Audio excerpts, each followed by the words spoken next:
গণ অধিকার পরিষদ 2018 সালে বিশেষ করে গণ অধিকার পরিষদের সভাপতি হিসেবে আমি সাধারণ সম্পাদক রাশেদ খান, অন্যান্য নেতৃবৃন্দ, আপনারা জানেন যে এই নেতৃবৃন্দই কিন্তু 18 সালে এই যে আজকে কোটা সংস্কার থেকে রাষ্ট্র সংস্কারের সফল গণ অভ্যুত্থান হয়েছে, এই গণ অভ্যুত্থানের বীজ কিন্তু এই আন্দোলন সংগ্রামের বীজ কিন্তু 18 সালে বপন করে দিয়েছে, যার ফলেই কিন্তু আমরা এদেশের আপামর জনসাধারণ বিশেষ করে তরুণ জনগোষ্ঠী একটা সমর্থন পেয়েছি, যার ফলে আমাদের 18 সালে যখন কোটা সংস্কারের দাবিটা আংশিক পূরণ হয়েছে, তখন আমরা কোটা সংস্কার থেকে রাষ্ট্র সংস্কারে গণ অধিকার পরিষদ নামক রাজনৈতিক দলের ঘোষণা করি এবং আমরা এই তরুণদেরকে সংগঠিত করার জন্য, তাদের প্রতিবাদী চেতনাকে জাগ্রত করার জন্য, মানুষের অধিকার আদায়ে আমরা সক্রিয় এবং সোচ্চার ছিলাম।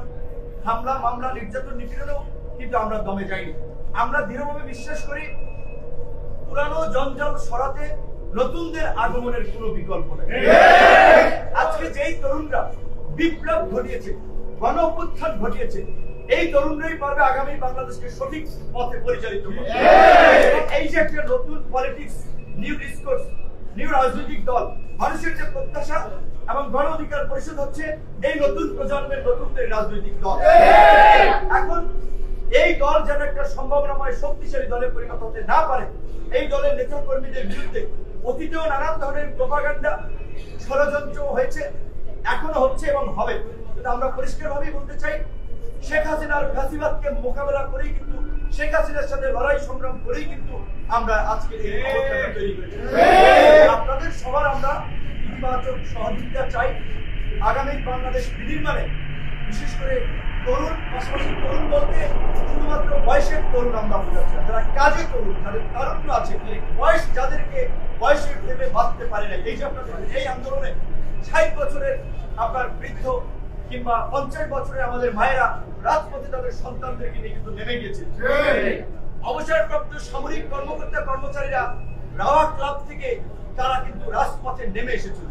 অবসরপ্রাপ্ত বিভিন্ন আমলারাও কিন্তু এই জনগণের পক্ষে অবস্থান নিয়েছিল। কাজে এই যে যারা প্রতিবাদী তারুণ্য যাদের মধ্যে রয়েছে, সেই তারুণ্যকে নিয়ে আমরা আগামীতে এগিয়ে যেতে চাই। এখন গণ অধিকার পরিষদ নামে আমার মিডিয়ায় বা বিভিন্ন ভাবে আরেক অংশ দেখে একটা বিব্রতকর পরিস্থিতি আমাদের তৈরি করতে চায় বা একটা বিভ্রান্তি। প্রকৃত অর্থে আপনারা দেখেন যে আমাদের এই কপি আছে, আপনাদের প্রত্যেককে আমরা কপি দিয়ে দেবো।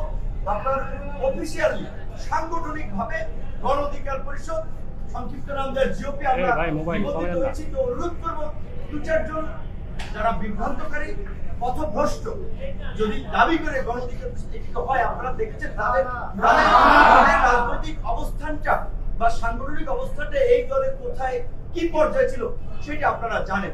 যেমন বিএনপি ভেঙে নির্বাচনের আগে তৃণমূল বিএনপি করিয়েছিল, আপনারা দেখেছেন। আবার কাছাকাছি একটা নামের মার্কা দিয়েছিল কি, পাটের আশ, আর ওইদিকে ধানের শীষ। সো এইদিকে এই যে যারা গণ অধিকার পরিষদের মতো আগামীর একটা সম্ভাবনাময় রাজনৈতিক দল, একটা তরুণদের রাজনৈতিক দলকে যারা ডিভাইডেড দেখাতে চায়, বিভক্ত দেখাতে চায়, বিভ্রান্ত করতে চায় জনগণকে, মানে আগে আওয়ামী লীগ যেভাবে লুটপাট করে খেত, চাঁদাবাজি ধান্দাবাজি করে খেত, এখন কিন্তু আরেকটা নব্য দখলদার গোষ্ঠী ওই জায়গায় কিন্তু সেটেল হয়ে গেছে। সেটা পরিবহন খাতের দিকে তাকান, যেমন দেখবেন পরিবহন খাতের মাফিয়া ছিল ওই শাহজাহান খান, এনায়েতুল্লাহরা।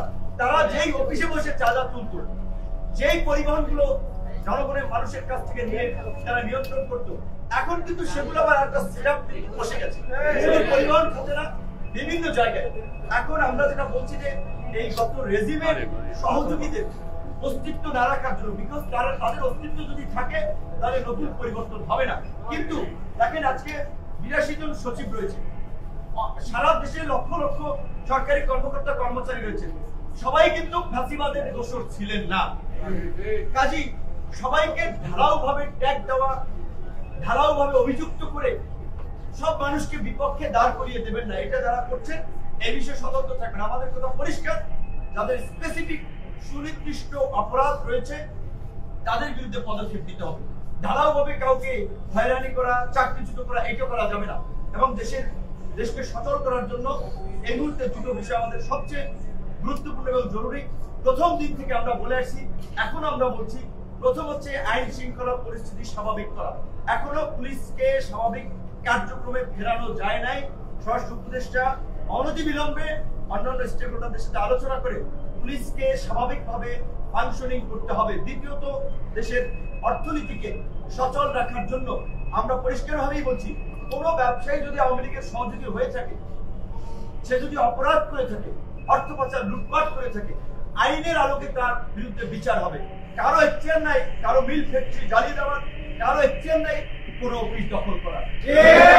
এই যে আমরা ছাত্র জনতা সম্মিলিতভাবে আমরা এইটার জন্য আমরা কথা বলবো, এবং ভুক্তভোগীদের কেউ যদি অন্যায়ভাবে কোনো ভুক্তভোগী হয়ে থাকে আমরা পাশে থাকবো। সর্বশেষ যেটা, আজকে আমাদের এই রাজনৈতিক দল গণ অধিকার পরিষদের নিবন্ধন প্রাপ্তিতে আমরা দেশবাসীকে শুভেচ্ছা এবং অভিনন্দন জানাচ্ছি, আল্লাহর কাছে কৃতজ্ঞতা প্রকাশ করছি। নির্বাচন কমিশনকেও আমরা ধন্যবাদ জানাচ্ছি যে তারা গণ অধিকার পরিষদের মতো একটা উদীয়মান সম্ভাবনাময় দল সকল শর্ত পূরণ করার পরেও এতদিন তারা বিগত সরকারের প্রেসারে নিবন্ধন আটকে রেখেছিল। আজকে আনুষ্ঠানিকভাবে সচিব মহোদয় এবং আইন সচিব তারা দুজনের উপস্থিতিতে আনুষ্ঠানিকভাবে গণ অধিকার পরিষদকে ট্র্যাক প্রতীকে নিবন্ধন দিয়ে তারা আমাদের হাতে চিঠি তুলে দিয়েছে। আমরা